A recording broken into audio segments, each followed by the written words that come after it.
Selamat datang ke Kem Kepimpinan Peringkat Negeri Selangor Anjuran Unit Co-Curriculum SK Subang Jaya. Kita akan meneroka segmen 3, Kepimpinan Aktif dan Profesionalisme. Bersediakah anda menjadi pemimpin yang lebih baik?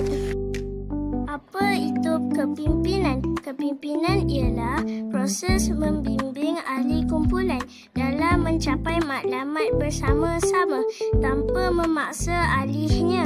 Ia tentang kerjasama, bukan kuasa. Seorang pemimpin yang baik mestilah menjadi 1. Role model yang baik. 2. Pendengar yang aktif kepada semua ahli.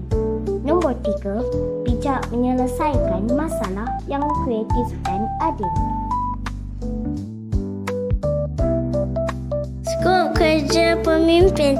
Di peringkat sekolah, skop kerja seorang pemimpin termasuk nombor 1. Menguruskan mesyuarat kelab atau persatuan. 2. Membantu merancangkan dan melaksanakan program. 3. Menjadi juruacara atau ketua projek. Cabaran seorang pemimpin. Cabaran utama seorang pemimpin nombor 1. Kurangnya kerjasama daripada ahli. Nombor 2. Konflik dalaman dalam kumpulan. Nombor 3. Tekanan masa dan tugasan.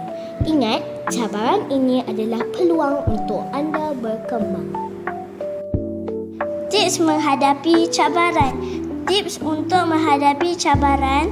Pertama, kekal tenang dan profesional dalam semua situasi. 2. Berfikiran positif.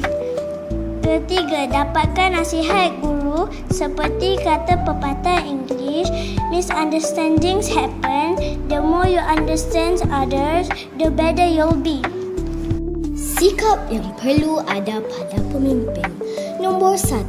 Sabar menghadapi dugaan. Nombor 2. Konsisten dalam menjalankan tugas. Nombor 3. Komited menjalankan tugasan. Nombor 4. Tidak sombong dan rendah diri.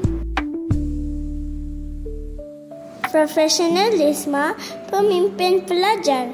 Sebagai pemimpin pelajar, kita perlu menjaga tutur kata dan tingkah laku, menepati masa dalam setiap komitmen, sentiasa bersedia membantu dan memberi sumbangan idea. Kesimpulannya, kepimpinan bermula dari diri sendiri. Pemimpin bukan dilahirkan, tetapi dibentuk. Anda semua berpotensi menjadi pemimpin hebat. Mari kita buat refleksi. Bagaimana anda akan aplikasikan pembelajaran hari ini? Sila kongsikan jawapan anda. Mari kita jawab kuis sama-sama. Sekian.